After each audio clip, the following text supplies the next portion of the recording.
बिस्मिल्लाहिर्रहमानिर्रहीम। अस्सलाम वालेकुम नाज़रीन। ये तवा देख के आप परेशान ना हो।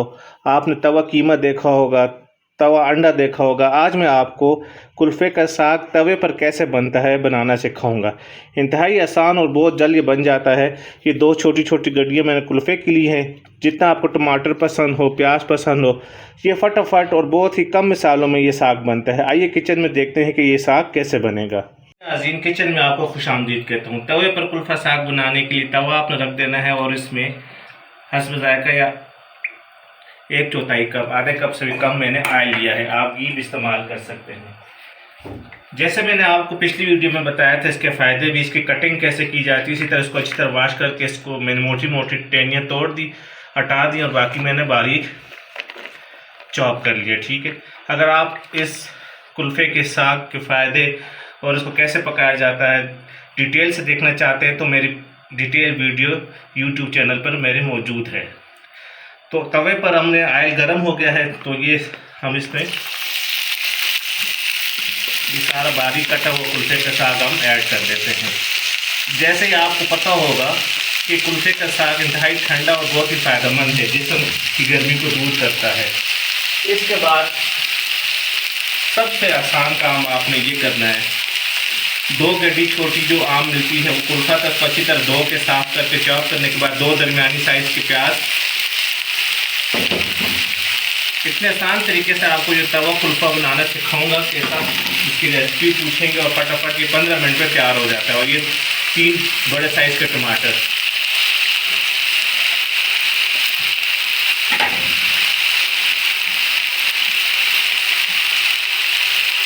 इसके बाद आपने इंतहाई कम चीज़ें इसमें ऐड करनी है। एक और चीज़ आपने नोट करनी है, फ्लेम आपने लो रखना है। ठीक है। लो फ्लेम पर ये अच्छी तरह गल जाएगी 10 से 12 मिनट में और ये आपका तवा कुल्फ़ा रेडी हो जाएगा। अब आपने क्या इसमें ऐड करना है, नमक है ज़रूरत। जैसे आपको पता होगा कि ये ज़रा नमकीन होता है कुल्फ़े का साग, तो नमक आपने एहतियात से शुरू में डालना है। अगर बाद में कम हो तो आप और ऐड कर सकते हैं, शुरू में आपने ज़्यादा ऐड नहीं करना। नमक इसलिए अभी ऐड किया है थोड़ा सा कि ये पानी, टमाटर प्याज साग अपना पानी रिलीज़ करे। इसके बाद थोड़ी सी लाल मिर्च जितनी आपको पसंद हो, कुछ धनिया पाउडर, वो मसाले इसमें जाएंगे जो मोस्टली घर में किचन में अवेलेबल होते हैं। ठीक है। कुछ धनिया पाउडर तकरीबन 1 टेबल स्पून है, जितने आपको पसंद हो। तो थोड़ी सी हल्दी इसमें ऐड करूँगा बस, और इसमें मैं कुछ भी ऐड नहीं करूँगा। इंतहाई आसान तरीके से और बहुत जल्द ये बन जाती है। अब आपने इसको मिक्स कर देना है और इसमें कोई एक्स्ट्रा पानी हम ऐड नहीं करेंगे। ये जिसमें इसका अपना पानी रिलीज़ होगा वेजिटेबल का, इसी में ये कुल्फ़ा साग हमारा रेडी हो जाएगा। आपने बहुत सारी रेसिपियाँ देखी होंगी, लेकिन ये तवे पर साग बहुत कम रेसिपी आपने इस तरह देखी होगी कि जो तवे पर आप कुल्फ़े के साग बना सकते हैं। लो फ्लेम आपने रखनी है। ठीक है। अच्छी तरह मिक्स करने के बाद आपने इसको कटा कर देना है और इसको कवर कर देंगे लेट से ढकने से कि ये पानी रिलीज़ कर दे और ये नरम हो जाए।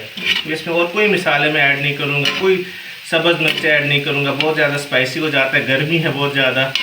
तो ये ड्राई सा वेजिटेबल, प्याज है, टमाटर है, तो ये चटनी और साथ लस्सी हो तो बहुत ही अच्छा टेस्ट बनता है इसका। ठीक है। अब लो फ्लेम पर इसको मैं कवर कर दूंगा तकरीबन 10 से 12 मिनट। इसको कवर करने के बाद मैं आपसे दोबारा मिलूँगा। जी नाज़रीन, 10 मिनट हो गए लो फ्लेम पर। ये देखें साग पानी छोड़ दिया है और नरम हो गई हमारी जो वेजिटेबल डाली थी। अब आपने इसको लो ही फ्लेम पर अच्छी तरह मिक्स कर देना है। देखें इतनी ज़बरदस्त लोग आना शुरू हो गई।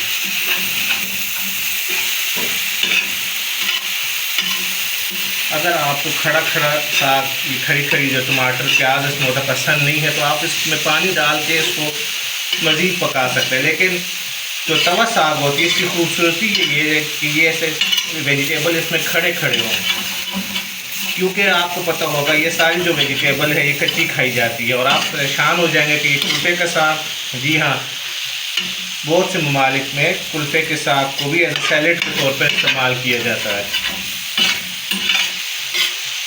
इसको धो के सलाद के साथ काट के इस्तेमाल करते हैं, कुल्फ़े के साग का पाउडर बना के इस्तेमाल करते हैं।